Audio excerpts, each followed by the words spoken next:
Thank you so much, Will. And thank you to members of the press and members of the CFR corporate program for this briefing on the European elections in the UK and France, and also the NATO summit taking place in Washington as we speak.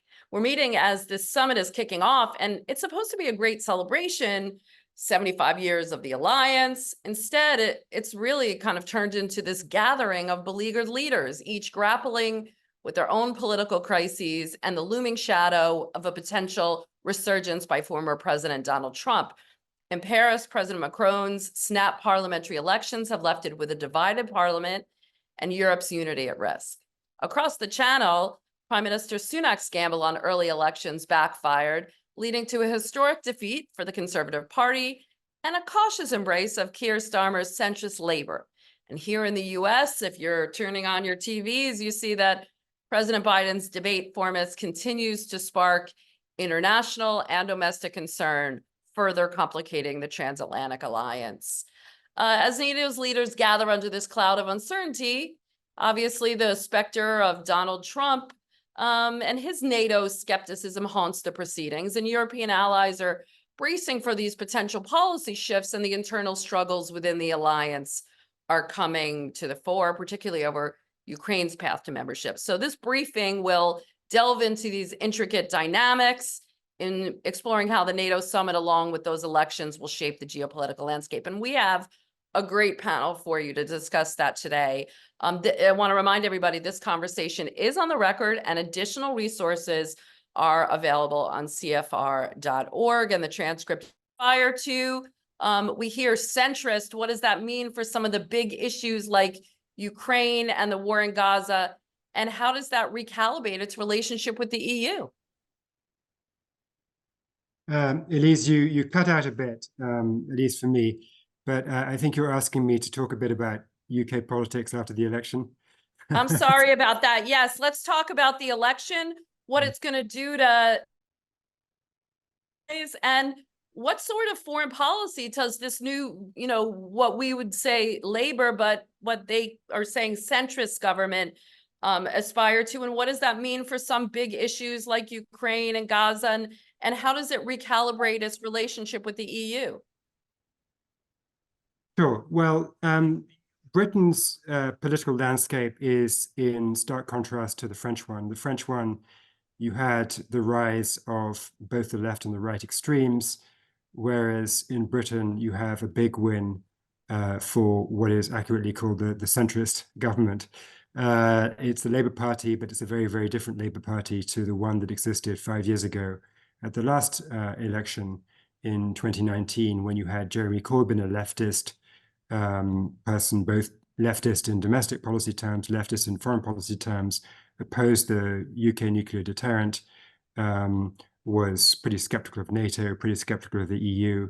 Now you have Keir Starmer, who is pro-European, pro-NATO, pro-defending Ukraine, pretty responsible on economics.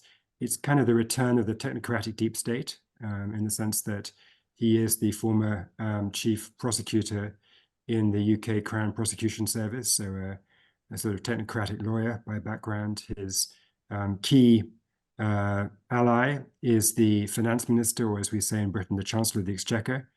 And she, Rachel Reeves, is a former Bank of England economist, very mainstream, very responsible, very keen on fiscal discipline. So it is very much a centrist proposition. And in terms of foreign policy, it's going to be pro-NATO, it's going to be pro-nuclear deterrent, it's going to be pro-trying to get a bit closer to Europe after Brexit, although actually going back into the EU is totally off the cards because it would take so long to negotiate and be so difficult.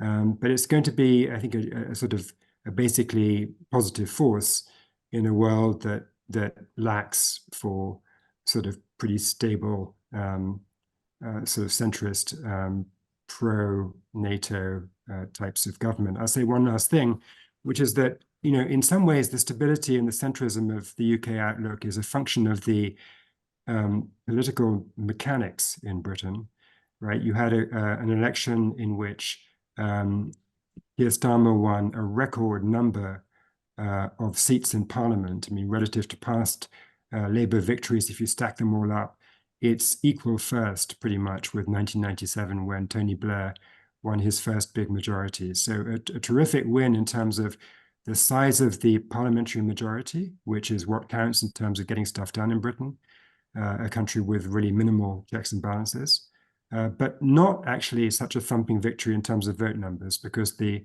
margin of victory in the average constituency was just 12%. And so the kind of strong parliamentary majority is built on a relatively fragile popular vote advantage.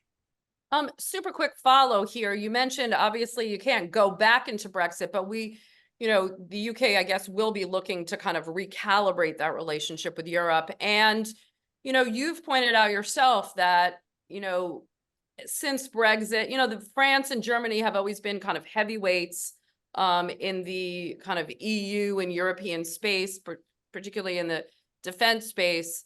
But now that after Brexit, you have the UK wanting to come back, maybe if not into the EU, but to Europe's embrace and maybe take a greater role in foreign affairs.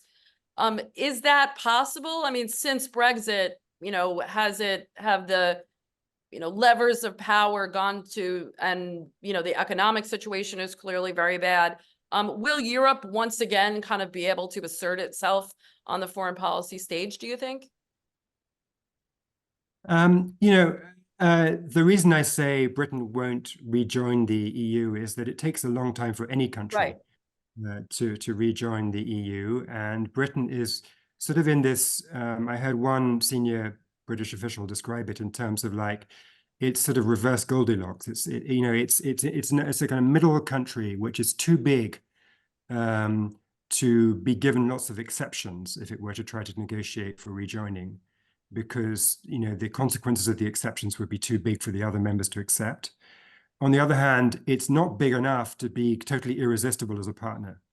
And so it's kind of in this middle position where it's going to just be way tough. The Europeans won't want to make exceptions. The British won't want to go back in without some special kind of deals, because after all, the country was negative on Europe before. So it just ain't going to happen. So what we can look at instead is security cooperation. Britain, France, traditionally the two leading military powers in Europe, although Germany is catching up. And of course, Ukraine, were it to emerge from its own war, would be left with a vast, military base as a result of the war. And Poland is not to be sniffed at. But it remains the fact that Britain and France are the two countries with permanent seats on the UN Security Council, a nuclear deterrent, and a tradition of sort of, by European standards, relatively unweak defense. But I think Britain was a leader in terms of the response to Russia's invasion of Ukraine. Boris Johnson went there. One of the few good things he did was to be one of the first external leaders to promise military support. And to go there really early to show support for Zelensky. And I think that is sort of the political dividends from that were noted by Keir Starmer, and he will want to try and do the same. So it is in the interest of the UK to, as again, a senior official said to me just a few days ago, support Ukraine, do the right thing for European defense, try to shoulder some more burden in NATO, because it is the right thing to do, but also because there could be a spin-off benefit to Britain in terms of generating a bit of goodwill in places like Berlin, in terms of then leveraging that into non-military cooperation over, say, energy policy, critical minerals, and so forth. So I think that's the Starmer government strategy, is lead with defense and try to get some other kinds of cooperation kind of smuggled in with it, without ever talking about Brexit and undoing Brexit. Right. Thanks for that. I mean, I know some Israeli officials are voicing a little concern about, maybe moving more towards a more balanced approach towards the Israeli-Palestinian conflict and the war on Gaza. Maybe we'll talk a little bit about that later on. Matthias, let's go to you. Pick up on, where Sebastian was on the UK election, and let's compare that to the French election. We also had a real dissatisfaction, maybe less with policies, but more about the leadership. Voters were able to hold against the right, but they're still making gains as time goes on. And now the left is super powerful, and the right have still made gains. So what will this new composition do to France's political, social, and economic governments, and how will that affect foreign policy and its place in the EU and NATO?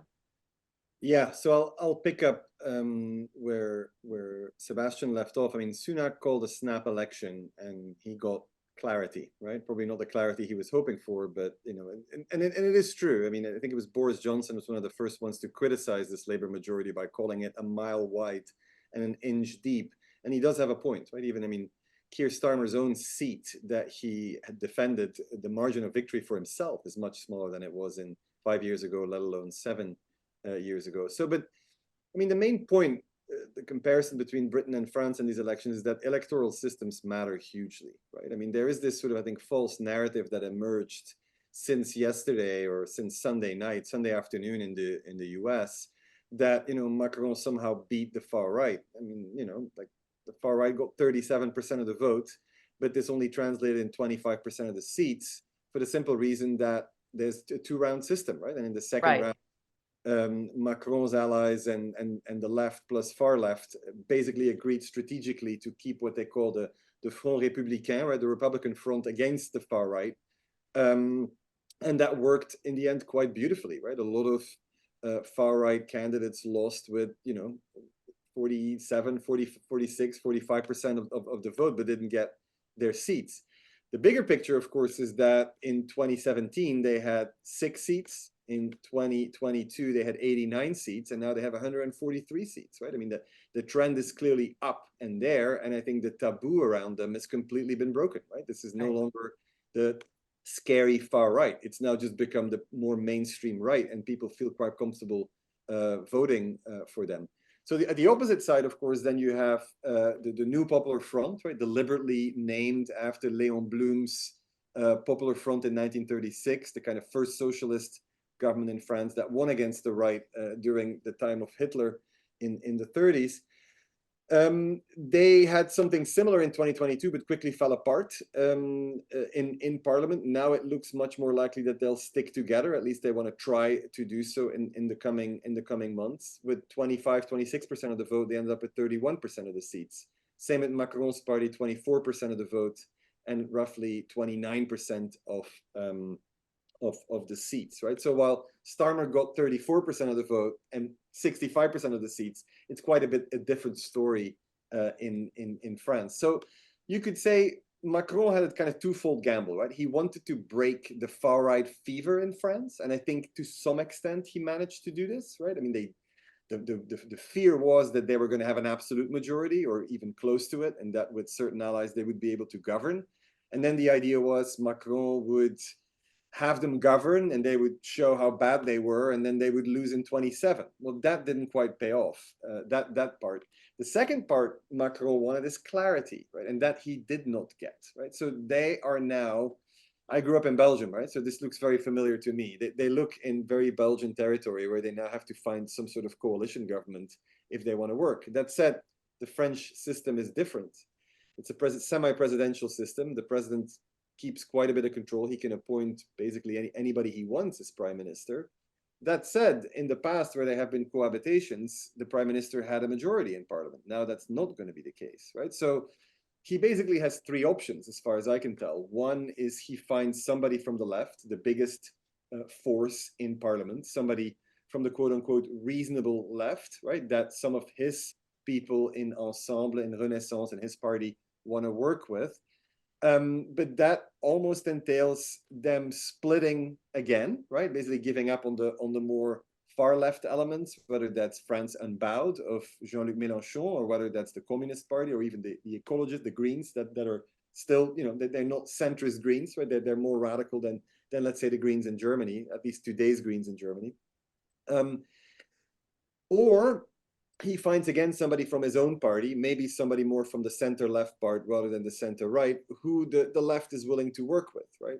Or third option is that he basically appoints a government of technocrats that have no political affiliation to keep the show on the road and then hold new elections June 9 next year, because that's what constitutionally is necessary. So you've asked me what this means for foreign policy. Well, I mean, the news is not great because Macron was already hamstrung a little bit since 2022 because he lost his own majority in parliament. That said, his party and allies had 245 seats, right? Close to a 289 seat majority. And they could, pass quite a bit of legislation with some support on the left or some support on the right, or they could govern by decree. Article 49.3 of the Constitution that allows the president and the president's government to bypass parliament. But of course, using that article over and over again, as he did, to pass the budget, pension reform, environmental changes, is what made him so unpopular in the first place, right? Because rightly, parliament was saying, you're not listening to what the people want on this. So I think he's going to want to be more cautious with this. When it comes to Ukraine, that support will last because the French president is kind of very powerful. He controls foreign policy, the armed forces, the national security bodies, all of that. But domestic policy is going to be very different. He's going to have to pass some sort of budget. And budget means money, including more money for Ukraine. That's going to be probably harder to get. So whatever they've committed to, they'll stick to. But going forward, that'll be harder. You could also see them clash with Europe on the budget, right? France is now under a excessive deficit procedure, which means they'll have to either cut spending or increase taxes. You could see the left agreeing on increasing taxes on the rich and wealth taxes and corporation taxes and things like that, but they won't agree on any of the spending cuts that are required, right? So it's going to be a difficult few months. And so in many ways, if these were investors we were briefing, I'd probably say buy UK, sell France at this moment. Thanks. That's a great slogan. Liana, let's branch it out and talk about the repercussions across Europe, particularly in the wake of last month's EU Parliament elections. So we already talked about Macron and also Scholz in Germany took a beating from voters. Prime Minister Meloni of Italy, Tusk of Poland, we're seeing a lot of gaining on the rights. Their parties are performing well and they're consolidating their power. And so centrists are holding in Europe, but, when we have this whole sweep of elections in the EU and other countries, where these countries are embroiled in their own political battles, we might see a kind of weakening of leadership. And that, as we're talking about, France and Germany, it seems that engine, the Franco-German engine is, as I think you've said, is kind of a little bit in disrepair. And, without collaboration between Paris and Berlin, what really happens in very little change, I guess, would happen. So if you could kind of branch out to explain how these elections are impacting Europe and how, without this kind of joint vision from France and Germany, is there a space for the UK here? Do we see some other countries from where leaders in the right are taking over have more of a say? Yeah, thanks so much. I do agree with what you said. There are at the moment two competing narratives when it comes to the state of Europe in general. And the one narrative is, well, the political center holds, we are still safe, Europe is stable on Ukraine support. And the other narrative is, well, absolutely not. We have the rise of the far right, and it's just a very close call each time to defeat the far right, as has now happened in France. So what's actually true when it comes to these two competing narratives? I think the truth is somewhere in the middle. Europe has been more stable and more lasting since the war against Ukraine broke out, despite all the challenges that it had. It has been more stable on Ukraine support than the United States, something which US Americans actually didn't expect. Many in this town thought that Europeans would break first, whereas in the end it was the United States that, with a delay, with the supplemental, actually had much more and much greater challenges to bring Ukraine support together. So while at the same time Europe is sort of still holding, we do have these tendencies of far right increases, but we also have a more complex picture that some far right parties, not all of them, not for example the radical German far right, but some far right parties have understood by now that for as long as you commit to Ukraine support, you can do whatever you want. Well, perhaps not whatever you want, but you can do a lot domestically. And Meloni is the best example for that. And that's a model that others will try to emulate to a certain extent. Will that work? And sort of what has it to do with European leadership? From the perspective of the United States, they always want this one leader, right? They always want this one phone number. I think this is entirely unrealistic. It has always been unrealistic, but it will be entirely unrealistic going forward in the future. Because the Europe that we will have in the future will need not one leader, but it will need a leadership team that expands institutions and expands member states. So we need European leadership that includes NATO, that includes the EU, that includes the UK, that includes EU representatives from Germany, France, and also Italy, as well as, for example, Poland. So those are the key actors that we have right now. And why do we need a leadership team? Because if we have a prospect of Donald Trump returning to the White House, Europe cannot remain in its kind of small silo decision-making where the EU Commission is doing trade with China, member states are doing support for Ukraine. It needs a much greater effort by Europeans across institutions and across sort of national divides to come together and to deal with the Trump challenge. And most Europeans that are here in town now for the NATO Summit are obviously much more nervous now and after the US debate than they have been before about the prospect going forward. And one particular topic to watch out for is how Europe's populists, who still sort of fall in line, like Meloni, will behave in a potential Trump administration, a potential return of Donald Trump, if they will remain as restrained as they are, or if they will show something like their true core, if you want to call it that way. We already see with Orban how he's trying to exploit the moment to position himself in the favors of Donald Trump, trying to conduct a peace diplomacy, which is definitely not in the name of the European Union. But even Orban has been someone who always folded in the end, right? I mean, he always got his concessions, but he always folded with the European Union and NATO. It took time, it took negotiation skills, but he always folded. And if we see a return of Donald Trump, that can be something that really sort of empowers the populists, the far-right parties in Europe, and gives them much more leverage that they have in the current political landscape in Europe. So the question about how far-right and how powerful the far-right in Europe is going to be is also linked to the question how much empowerment will the far-right in Europe get from the outcome of the US election. And that's how we go to my friend Charlie Kupchan. Thank you, Liana. That's a great way to kind of pull it all together and show us where we are in Europe as we get together for this NATO summit. Now, Charlie, how should we see this in the US? You know, the transatlantic relationship it's had a rough few years between the Trump years, Brexit, you know, a lot of political dysfunction in Europe. And now we've seen, as Liana, I think, really laid it out well, this kind of gain of the far right. And we, you know, obviously we're going to talk about the NATO summit in a minute, but clearly, as she said, there's a lot of implications for whether Trump comes back. There are a lot of, you know, put that into context for us. And in the context of Biden himself, I would say being a little bit of a wounded animal in the sense of, you know, these NATO countries are this NATO summit is coming together with most of the leaders now kind of feeling not really so steady on their feet, if you will. Yeah. Maybe I'll pick up on the language that Liana used about, you know, is the center holding? Because I think it's the right question. And you know, we live in a world that in some respects has become unrecognizable, right? The fact that here we are on this call talking about, you know, 4 leading democracies, the US, Germany, the UK, and France, and whether kind of liberal democracy as we know it is going to survive is you know, a commentary on where we are. And you look at Freedom House or others that do the numbers. We live in a world in which democracy has been in recession for, I think, 18 years, according to the most recent Freedom House report.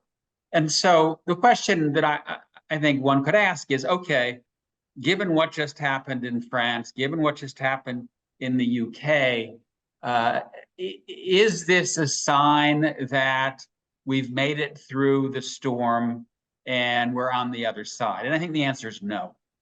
that, as Great. Sebastian said, 37% is not a resounding Right. vote share for the Labour Party.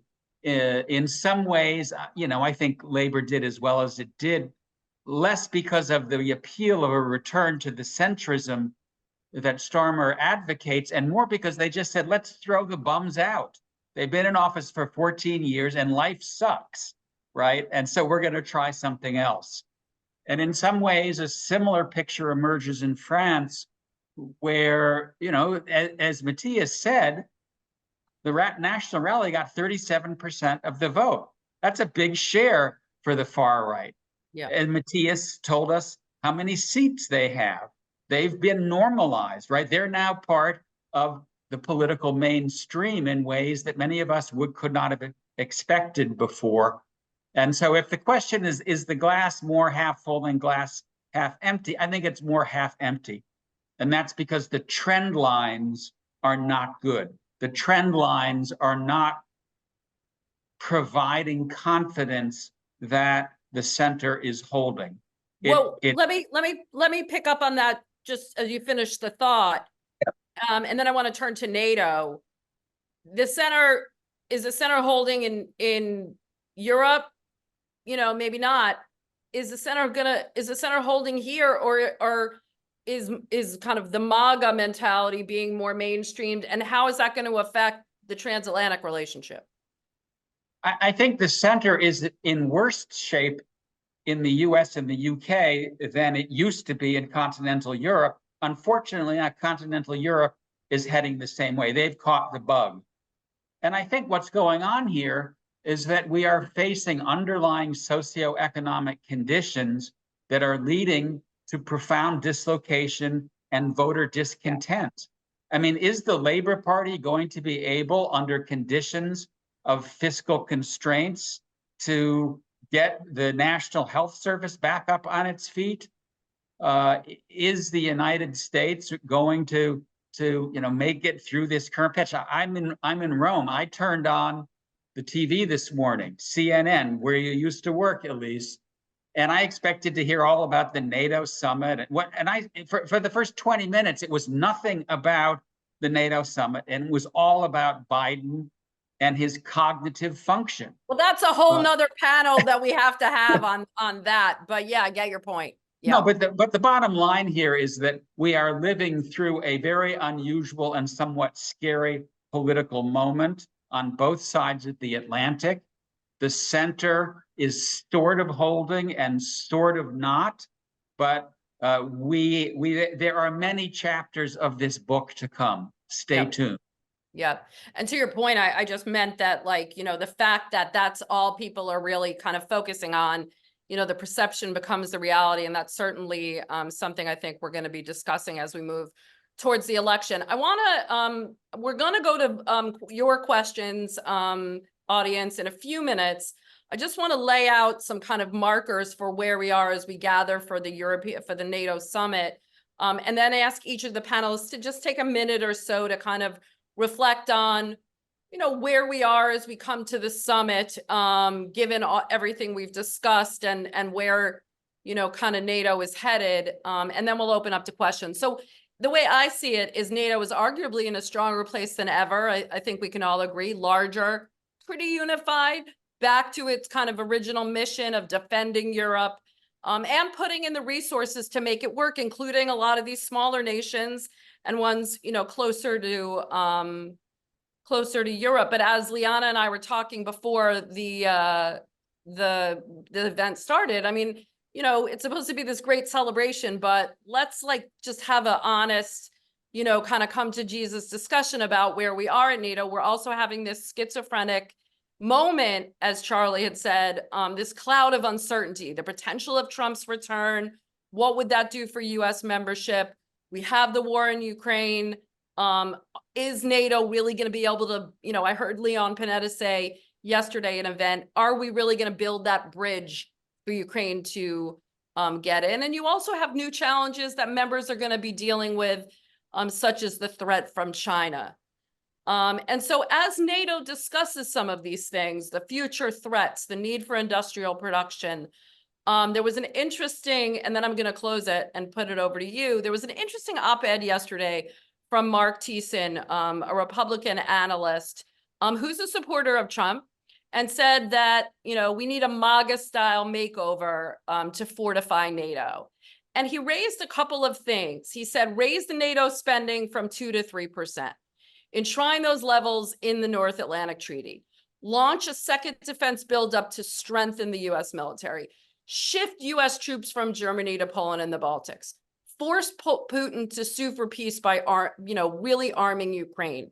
And Charlie, I think those are some things that a lot of people, even Democrats I hear talking about, that maybe Trump, if NATO was to take this kind of look, maybe, Trump wouldn't want to, go away from NATO. Why don't you start us off and just talk about where we are at this incredible moment that you just discussed?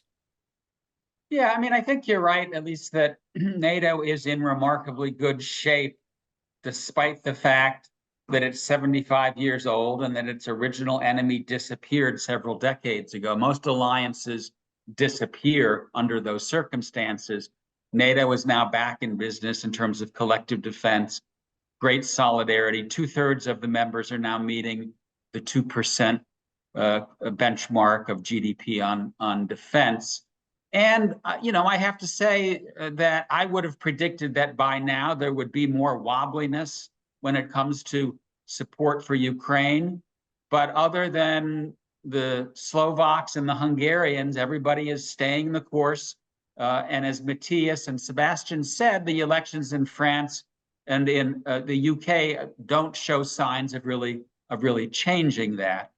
Let me just put 3 issues out there that I think beneath the surface will eventually be on NATO's plate, but I'm not sure they're going to get a lot of attention in the next couple of days.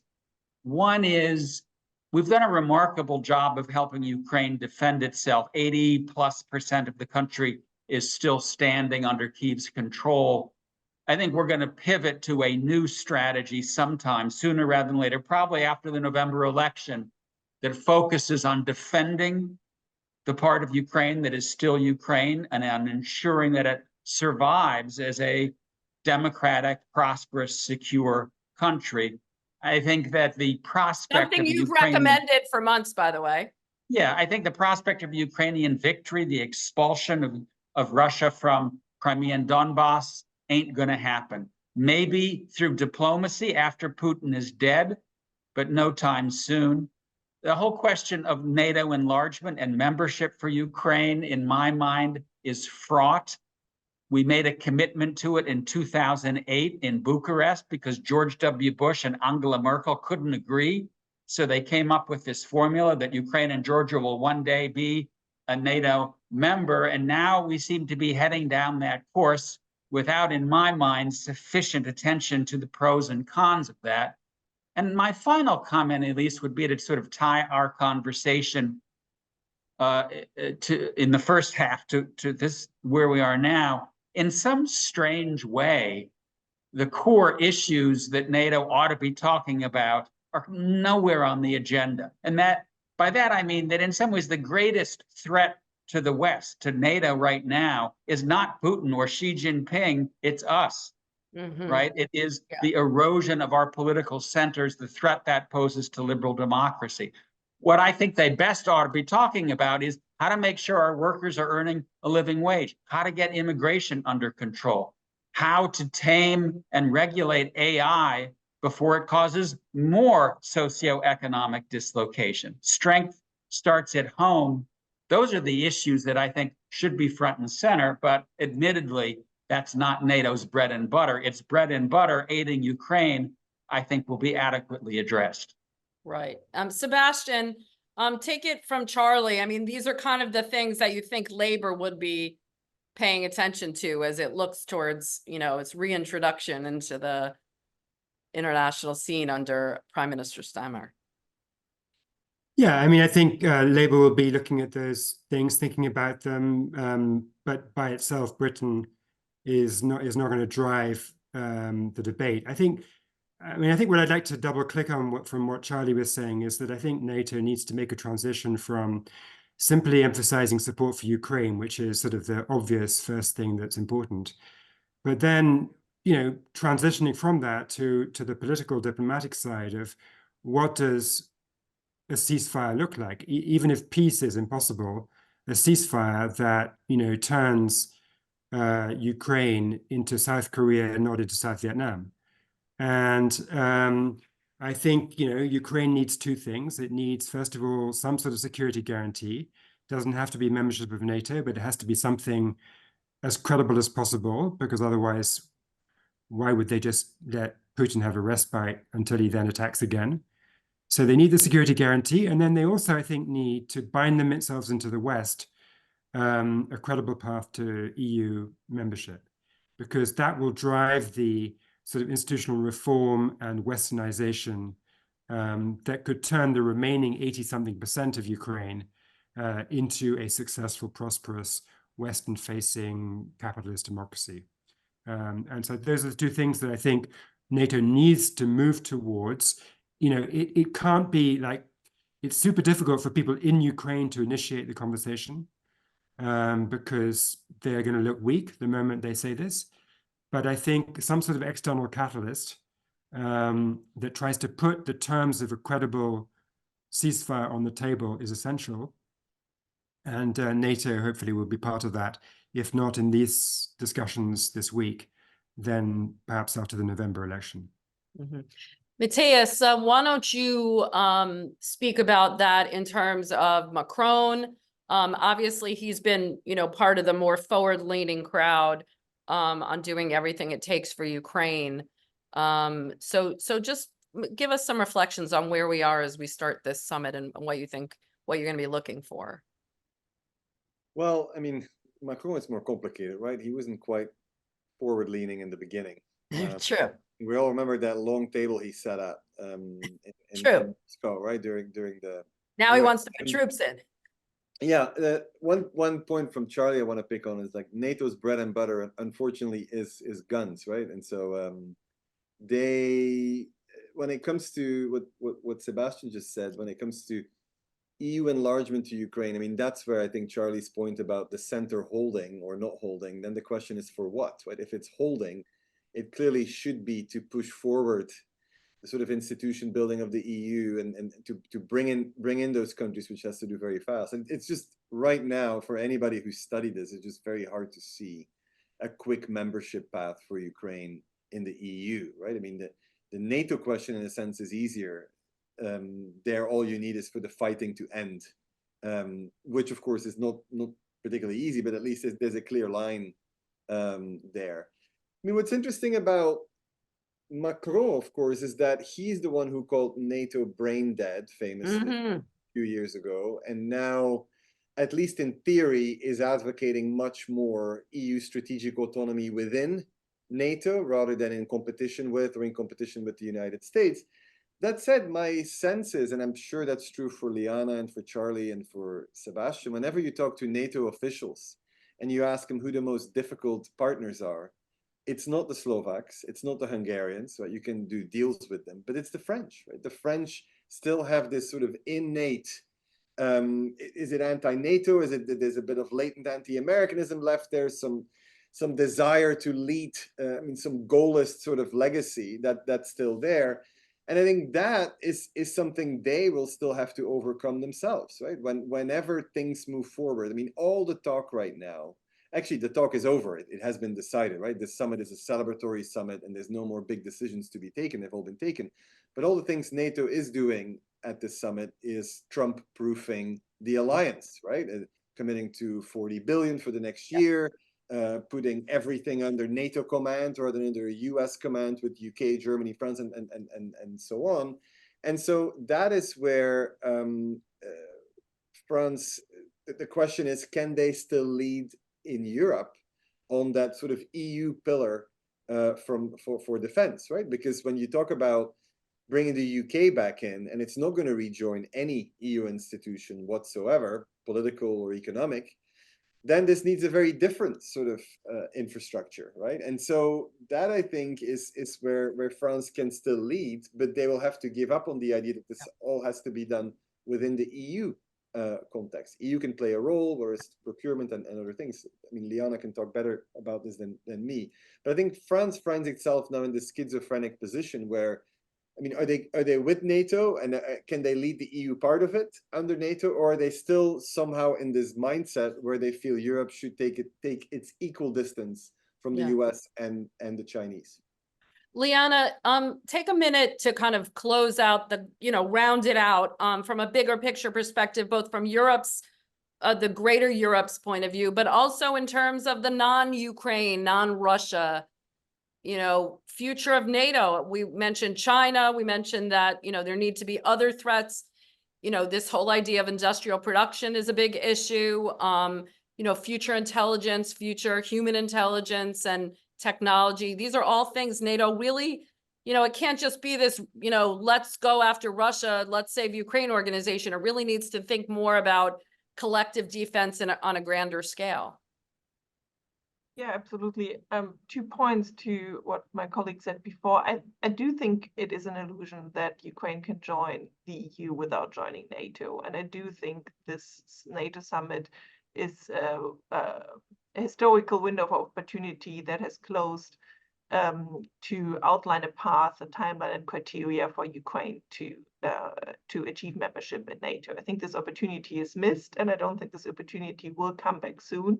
And I think it's to the detriment of the security of us all that this opportunity has not been used to define a clearer path of Ukraine into NATO membership, because that, in the end, at least from my perspective, will be the only way how we will have security, a lasting security and a lasting peace agreement. And the reason for that is that there is not enough political will, because exactly as Matthias said, it's all about Trump-proofing NATO, it's about Trump-proofing US support for Ukraine, but it's not about a long-term conceptual solution to the question of security in Europe. And that sort of leads to your question, sort of what is it beyond Ukraine and Russia? Obviously, the China question here has an entirely new dimension that Europeans are not yet fully acknowledging. So China and NATO, it's not only about Taiwan anymore. It's not only about NATO's role in the Indo-Pacific.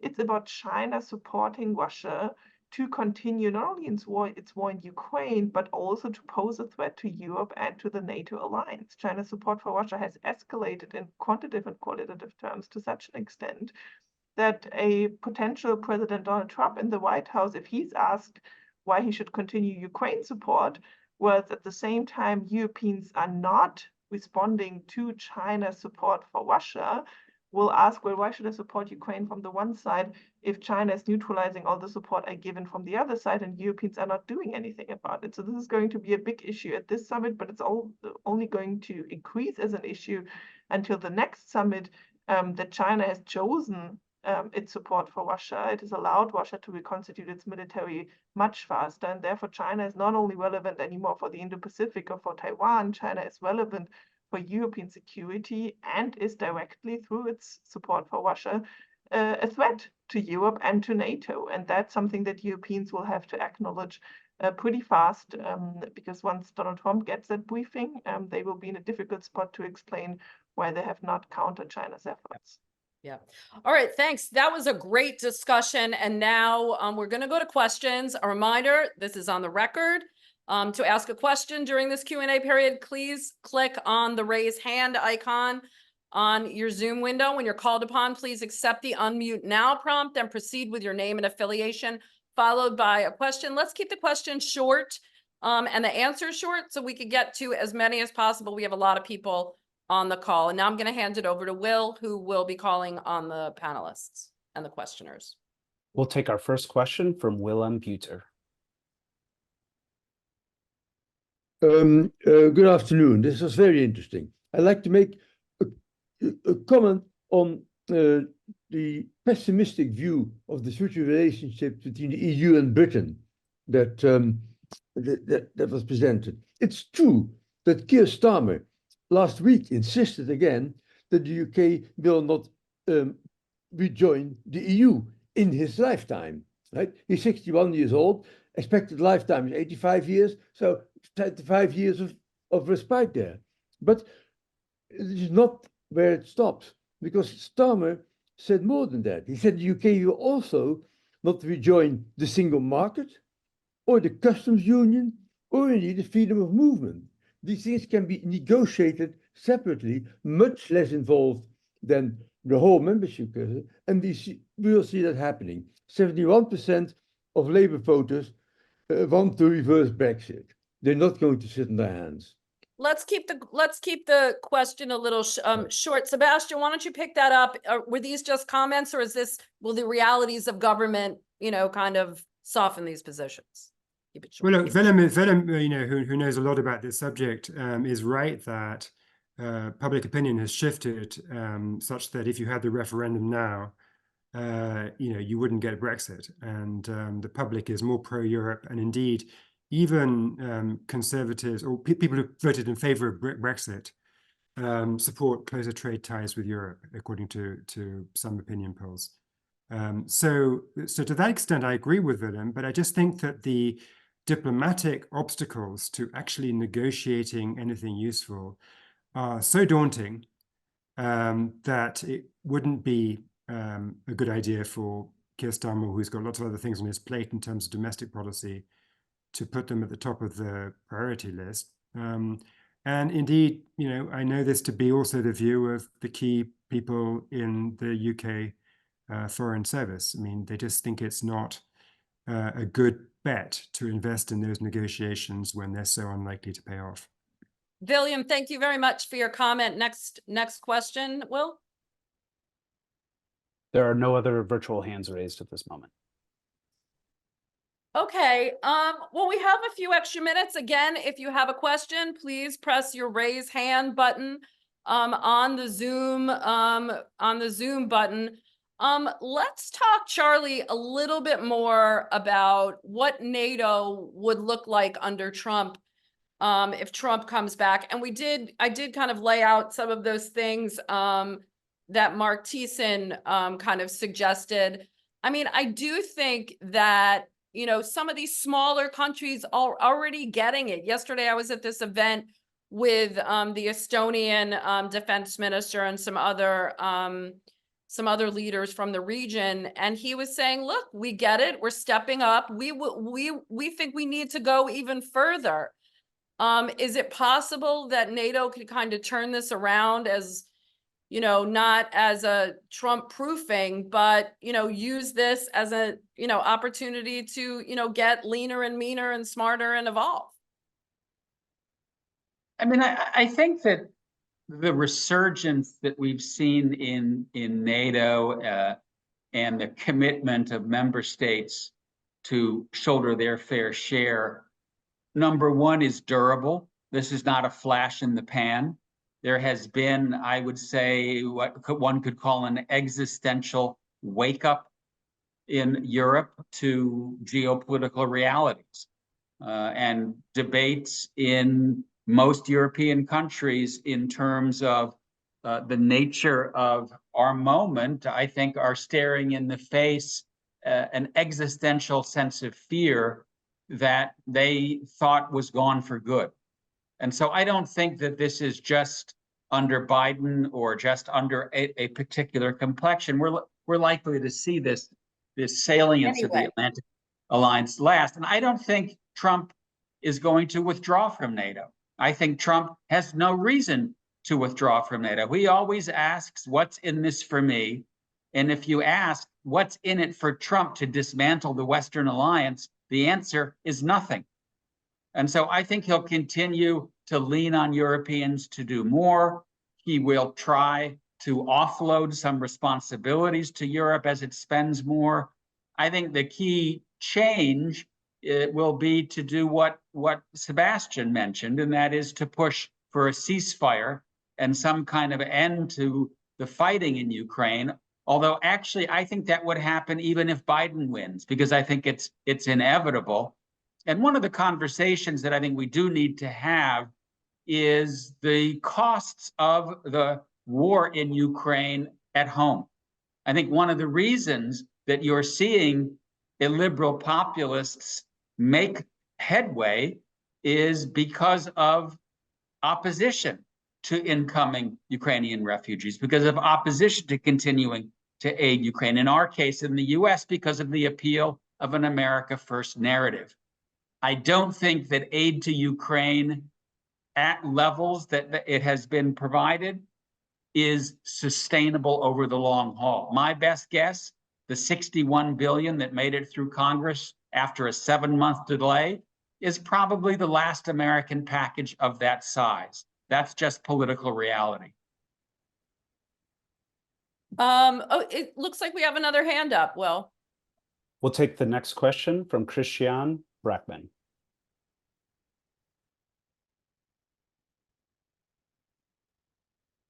Christian, are you muted?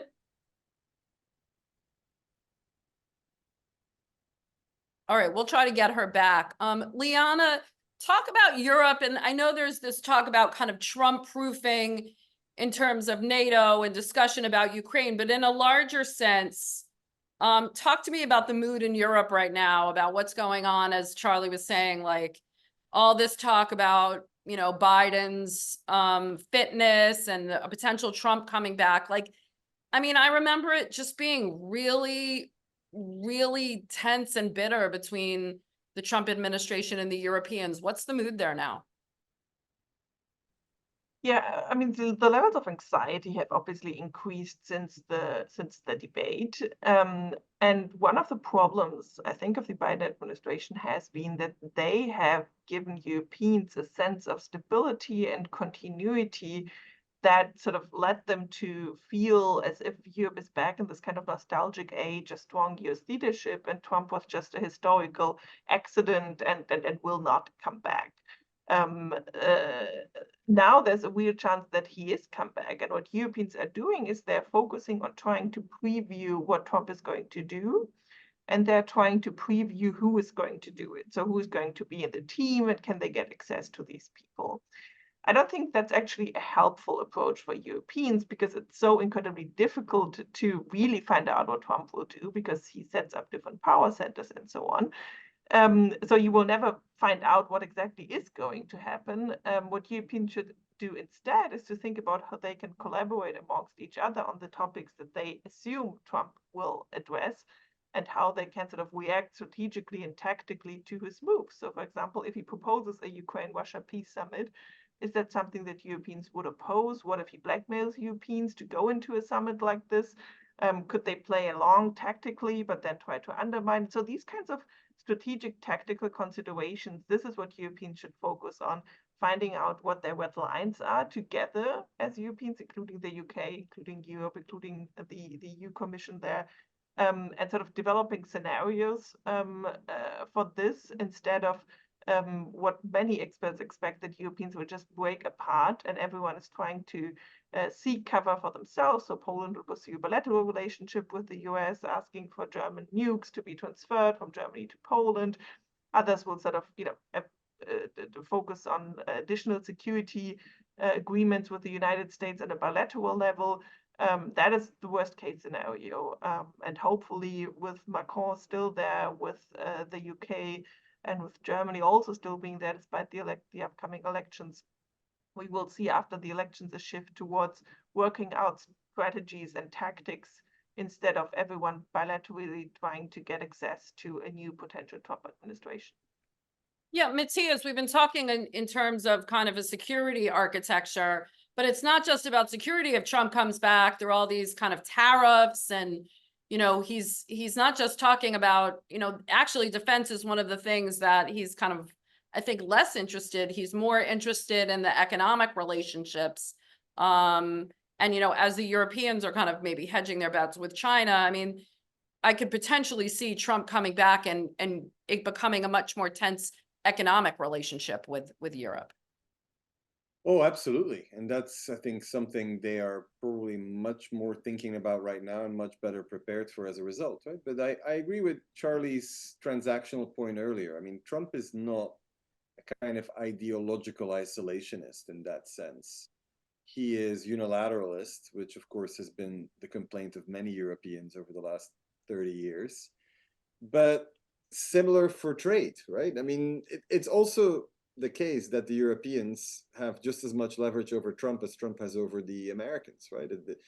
Europe can hurt U.S. business interests as much as America can hurt European business interests, right? The main reliance is on the security part, right? Where America does provide Europe's security umbrella and has allowed them to build these very generous welfare states with long holidays in the summer and so on, right? And so, but when it comes to the economic relationship, I mean, what's going to be interesting to see is what happens to IRA, for example, right? That's been a thorn in the side of the EU, and that was during the Biden administration. And of course, the EU has nowhere near the capacity to match that, right? To have a sort of EU-wide IRA. It simply doesn't work in that way. It can't do industrial policy because it goes against its kind of innate principles of the single market and the single currency.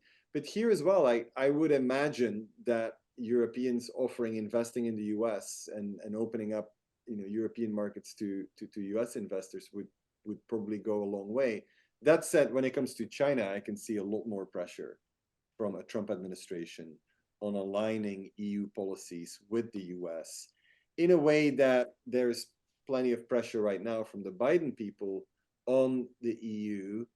But, you know, the EU can still kind of chart its own course. And also, let's be honest, that there's 27 China policies in the EU, not one, right? And unlike in the United States, here in the US, if there's one thing Democrats and Republicans agree on, it's being tough or tougher on China.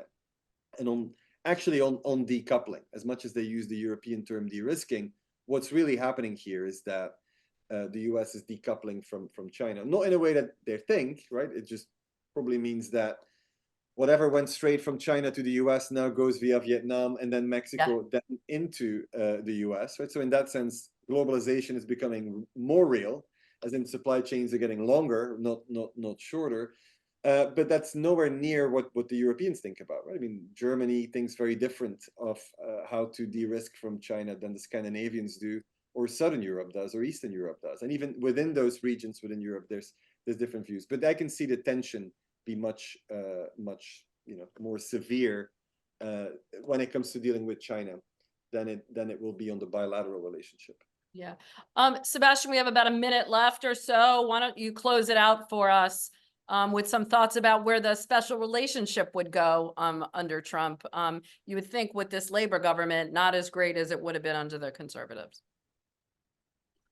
No, that's right. I think if there's one thing that a sort of centrist, green-tinged UK government is not going to like is a Donald Trump style policy. I do think that it's an interesting test case, though, if there is another Trump term, in the extent to which rhetoric matters sometimes as much as actual policy, because Trump's policies may end up being not much more unilateral than Biden's policies have been. Biden has forced the Europeans to do stuff on semiconductors in China, which really the Dutch and the Germans wouldn't have wanted to do, but they were forced to support semiconductor sanctions. The Europeans hated the IRA because of the Buy America provisions. It's not like it's been a picnic between the US and the EU on international economic policy.